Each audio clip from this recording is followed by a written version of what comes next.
Halo semuanya, selamat datang di podcast kami, Kelompok Ekologi. Pada episode kali ini, kami masih akan membahas mengenai negara Republik Nauru, yakni negara kecil di ke di Laut Pasifik, yang merupakan negara yang pernah sangat kaya, namun mengalami kebangkrutan karena sesuatu.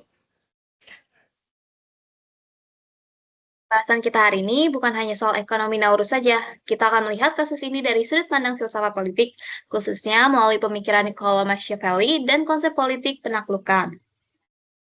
Dalam podcast kita ini, kita akan membahas 4 hal utama. Yang pertama, siapa sih Machiavelli dan apa ajarannya? Yang kedua, bagaimana kasus kebangkrutan Nauru itu terjadi?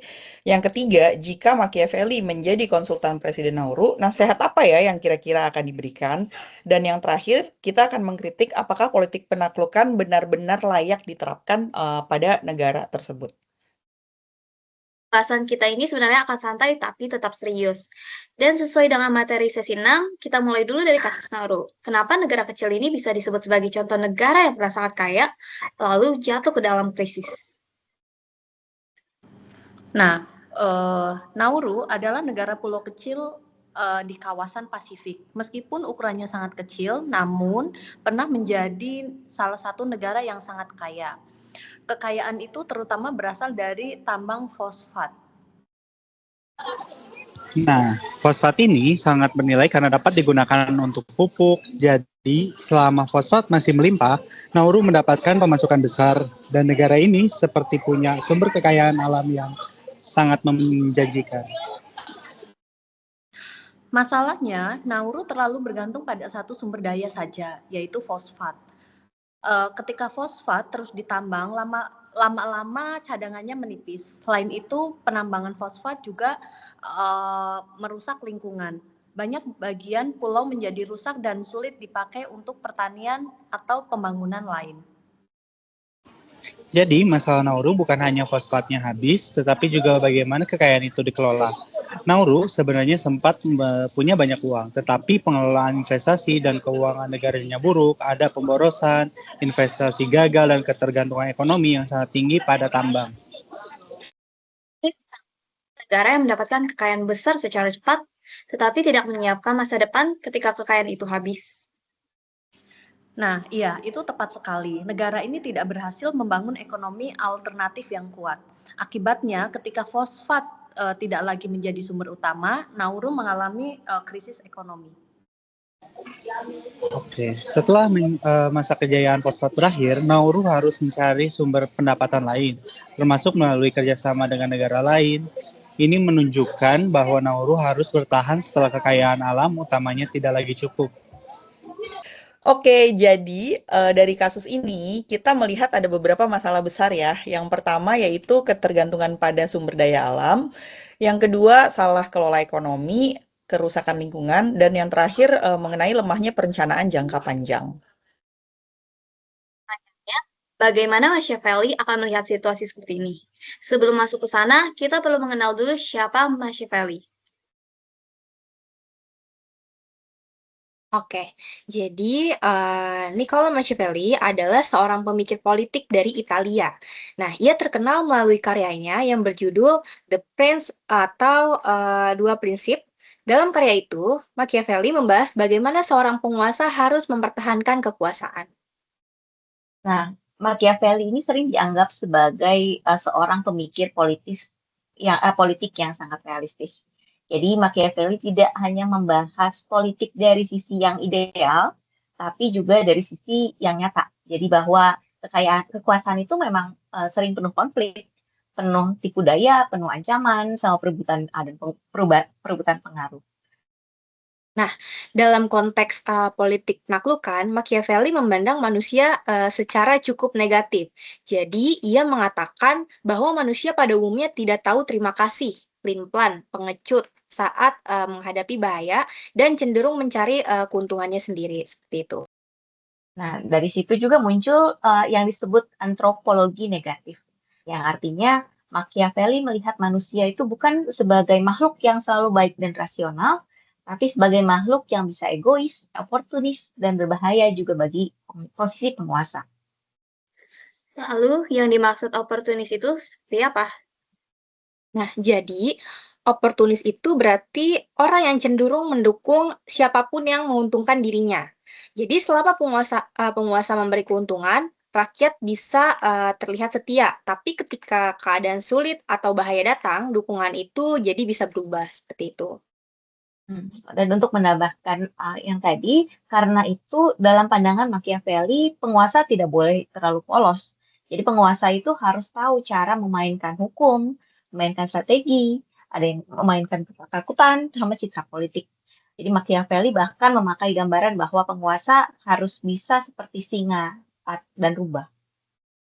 Singa sama rubah, gimana tuh ya, Kak? Coba bisa dijelasin?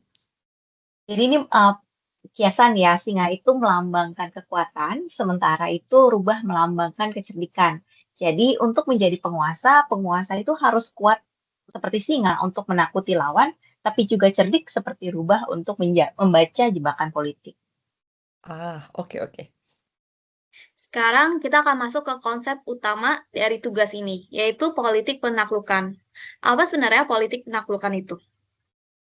Oke, jadi politik penaklukan adalah cara berpolitik ketika penguasa memakai strategi, kebijakan, hukum, institusi, bahkan kekerasan atau teror untuk mendudukan masyarakat di bawah kendalinya, seperti itu. Nah, hubungan dalam Machiavelli ini sifatnya top down ya. Artinya kekuasaan itu bergerak dari atas ke bawah. Penguasa memerintah, rakyat yang mengikuti. Rakyat itu tidak benar-benar diperlakukan sebagai mitra yang setara, tapi sebagai pihak yang harus dikendalikan. Iya, jadi dalam sejarah juga politik penaklukan bisa terlihat dalam berbagai bentuk. Misalnya penaklukan wilayah oleh kekuasaan seperti Kekaisaran Romawi atau penaklukan oleh tokoh seperti Genghis Khan. Nah, dalam era modern bentuknya bisa berubah totalitarisme, despotisme, otoritarianisme atau kediktatoran seperti itu. Nah, contoh yang lain itu yang sering dibahas itu misalnya Nazi Jerman. Nazi itu kan bisa berkuasa bukan hanya karena pemimpin yang kuat, tapi juga karena banyak masyarakat yang sayangnya menjadi penonton pasif atau bystanders. Mereka diam, takut, dan ikut arus akhirnya. Jadi sikap diam masyarakat ini jadinya ikut membantu keberhasilan politik penaklukan menurut Machiavelli. Jadi sebenarnya politik penaklukan ini bukan cuma soal pemimpin yang keras, tetapi juga soal masyarakat yang bisa dimanipulasi. Betul sekali.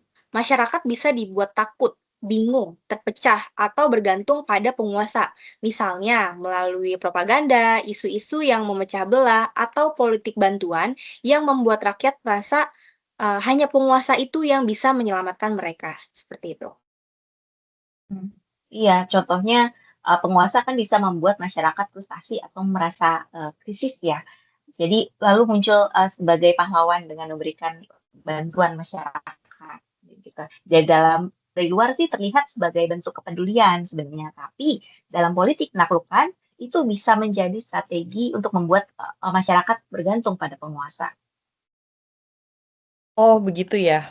Oke, oke, oke. Baik, selanjutnya kita akan membahas bagian yang paling menarik nih, yaitu berandai-andai jika Machiavelli ini menjadi konsultan dari Presiden Nauru gitu. Seandainya beliau menjadi konsultan Presiden Nauru, kira-kira nasihat seperti apa ya yang akan beliau berikan kepada Presiden Nauru? Menurut teman-teman gimana?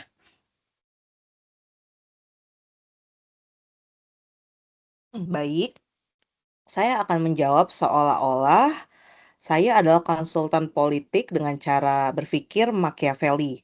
Dalam situasi Nauru yang sedang krisis seperti saat ini, nasihat pertama adalah presiden harus tampil kuat dan juga tegas. Bisa dijelaskan kenapa harus tampil kuat? Karena kalau dalam situasi krisis saat ini, rakyat itu mudah panik.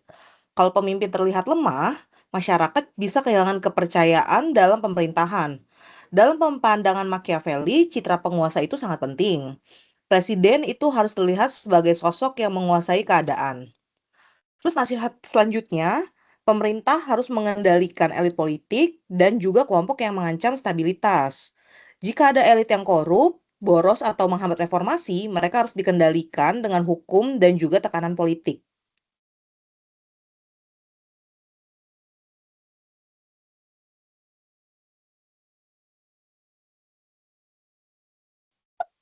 Oke, jadi bukan hanya rakyat yang diatur, tetapi elit politik juga ya?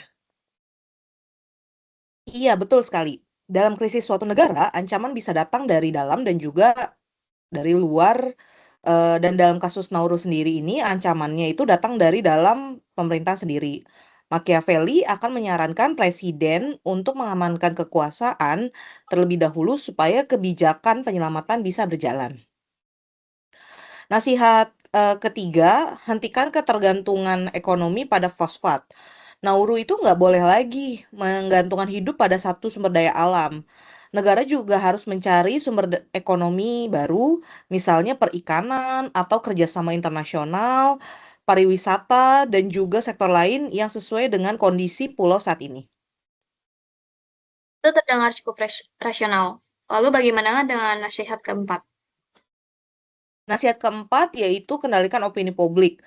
Kenapa ini penting? Karena presiden itu harus membangun citra dan juga narasi bahwa reformasi memang menyakitkan, tetapi perlu juga untuk menyelamatkan suatu negara. Kalau rakyat tidak diyakinkan, mereka bisa menolak kebijakan penghematan atau perubahan ekonomi. Wah, menarik sekali ya nasihat-nasihat dari Machiavelli ini. Kira-kira ada nasihat tambahan mungkin? Nah, ini yang terakhir, yaitu jangan takut mengambil kebijakan yang tidak populer, misalnya memangkas pengeluaran negara, menghentikan proyek yang tidak berguna, serta menaikkan pajak tertentu dan membatasi pemborosan. Dalam logika Machiavelli, yang penting bukan apakah kebijakan itu disukai semua orang, tetapi apakah kebijakan itu mampu menyelamatkan negara dan juga mempertahankan kekuasaan. Baiklah kalau begitu. Terima kasih atas pendapatnya. Selanjutnya mungkin bagian yang keenam, kita akan membahas mengenai mengapa politik penaklukan dianggap strategi terbaik. Eh, Bagaimana penaklukan ini menjadi strategi terbaik untuk mengatasi krisis dari negara Nauru ini ya? Baik, jadi kalau dilihat dari sudut pandang Machiavelli, politik penaklukan bisa dianggap efektif karena krisis membutuhkan keputusan yang cepat. Dalam kondisi Nauru, ekonomi yang runtuh, pemerintah tidak bisa terlalu lama berdebat. Negara kecil membutuhkan komando yang jelas. Dapat disimpulkan karena negara kecil dan sedang krisis, apa kekuasaan yang tegas dianggap lebih efektif? Iya, dalam keadaan normal, proses demokrasi yang panjang mungkin baik, tapi dalam keadaan krisis, terlalu banyak perdebatan bisa membuat negara makin melemah dan melambat dalam bergerak. Politik penaklukan menawarkan pola top-down.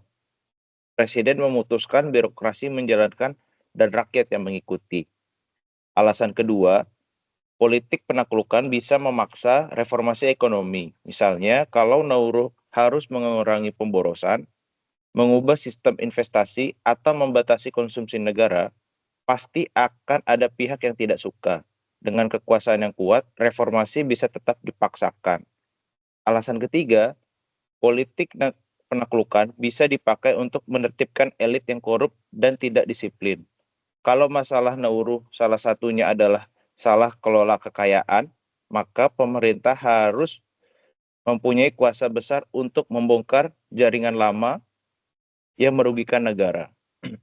Alasan yang keempat, politik penaklukan dapat mengendalikan kepanikan masyarakat. Ketika negara bangkrut, rakyat bisa marah, kecewa, dan tidak percaya lagi pada pemerintah. Pemimpin yang kuat bisa mengarahkan emosi masyarakat agar tidak berubah menjadi suatu kekacauan. Alasan kelima, penaklukan bisa menjadi stabilitas negara kecil. Karena Nauru adalah negara yang kecil atau mini, guncangan yang kecil bisa saja berdampak besar. Maka dari sudut pandang Machiavelli, stabilitas dianggap lebih penting daripada kebebasan politik yang terlalu luas dalam mengatasi suatu keadaan yang darurat. Oh, berarti kalau misalkan memakai kacamata Machiavelli ini, politik penaklukan itu dianggap berguna karena cepat, tegas, dan bisa menjaga stabilitas seperti itu ya, Kak? Ya, betul sekali. Tapi sekali lagi, ini adalah argumen dari sudut pandang Machiavelli. Efektif belum tentu berarti baik secara moral. Oke, oke, oke, oke. Baik. Nah, Kita masuk ke bagian kritik. Apakah politik penaklukan memang layak diterapkan di Nauru? Oke, jadi menurut saya, politik penaklukan memang bisa terlihat efektif, tetapi sangat berbahaya. Masalah utamanya adalah rakyat diperlakukan sebagai objek yang dikendalikan, bukan sebagai warga negara yang punya hak dan suara. Maksudnya gimana tuh, Kak? Bisa dijelaskan lebih jauh? Oke, jadi dalam politik penaklukan, penguasa bisa membenarkan hal atas nama krisis. Misalnya membatasi kritik, mengendalikan media, menekan oposisi, atau memakai hukum untuk membungkam lawan politik. Nah, ini berbahaya banget nih, karena kekuasaan bisa berubah menjadi otoriter seperti itu. Oke, nah jadi untuk yang kritik kedua, politik penaklukan bisa menciptakan ketakutan. Rakyat mungkin penuh patuh, tapi bukan karena sadar atau setuju. Mereka patuh karena takut. Negara yang dibangun di atas ketakutan tidak sehat dalam jangka panjang. Nah, untuk kritik ketiga, politik penaklukan bisa menutupi akar masalah. Dalam kasus Nauru, masalah utamanya adalah salah kelola sumber daya, ketergantungan pada fosfat, dan kurangnya perencanaan masa depan kalau pemerintah hanya memakai kontrol dan propaganda. Masalah strukturalnya belum tentu selesai. Seperti itu. Jadi bisa saja kelihatannya memang stabil, tapi sebenarnya masalahnya masih ada. Iya, betul sekali. Stabilitas yang dibangun lewat penaklukan bisa semu. Rakyat terlihat diam, tapi bukan berarti puas, mereka mungkin hanya takut atau tidak punya ruang untuk bersuara. Nah, kritik keempat, politik penaklukan membuka peluang penyalahgunaan kekuasaan. Kalau presiden diberi kuasa terlalu besar, siapa sih yang mengawasi presiden? Bisa saja atas nama menyelamatkan negara, penguasa justru memperkaya kelompoknya sendiri. Nah, untuk kritik kelima, politik penaklukan bertentangan dengan gagasan bahwa negara seharusnya hadir untuk kebaikan bersama. Nah, ini negara tidak boleh hanya menjadi alat penguasa untuk bertahan, tetapi harus menjadi tempat warga hidup, aman, adil, dan bermartabat. Berarti kesimpulan kritik tersebut itu politik penaklukan mungkin ya memang betul sih cepat gitu ya, tapi resiko moral dan politiknya juga sangat besar gitu ya, Kak? Betul sekali. Untuk Nauru, solusi yang lebih baik seharusnya bukan hanya memimpin yang kuat, tetapi juga pemerintahan yang transparan, ekonomi yang beragam, pendidikan masyarakat, pelindungan lingkungan, dan partisipasi warganya sendiri. Seperti itu. Oh, begitu. Baiklah. Kita sudah mendengar dua sisi, dari satu sisi politik penaklukan menurut Machiavelli yang bisa dianggap efektif untuk menghadapi krisis karena bersifat tegas, cepat, dan top to down. Namun di sisi lain, politik seperti ini juga berbahaya karena bisa melahirkan otoritarianisme.